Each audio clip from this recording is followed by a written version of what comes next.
Je m'appelle Agnès Jams, je suis architecte à Dijon depuis 5 ans. Aujourd'hui, on travaille sur une médiathèque pour un petit village de la communauté urbaine.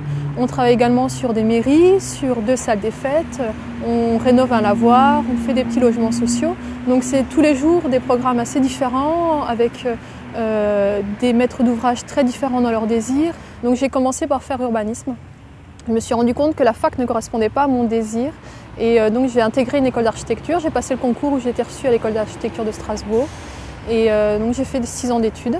D'une manière générale, on divise un petit peu notre temps en 3 temps. On a une partie de notre temps qui est vraiment consacrée à la partie créative, c'est-à-dire à concevoir le projet, à le dessiner en esquisse, à l'imaginer, à dessiner des volumes, à les penser. Ensuite, à les rendre possibles.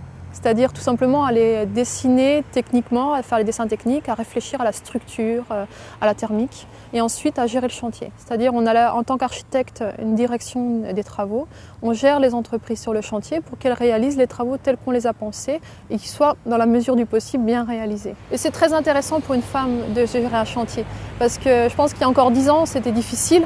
Aujourd'hui, les mentalités changent un petit peu parce qu'il n'est pas facile de se faire écouter par des ouvriers, surtout quand on est jeune. Autant avec les grandes entreprises, ça se passe bien parce qu'on a des conducteurs de travaux qui savent qu'on a les compétences. Quand on travaille avec des artisans, c'est plus difficile. Ils remettent régulièrement nos compétences en cause. Aujourd'hui, les collectivités territoriales se développant, il y a beaucoup d'architectes qui sont embauchés dans le public. Et donc, de plus en plus, on recherche des femmes dans des questions d'ambiance intérieure, de design d'espace, parce qu'on a d'autres compétences qui sont complémentaires.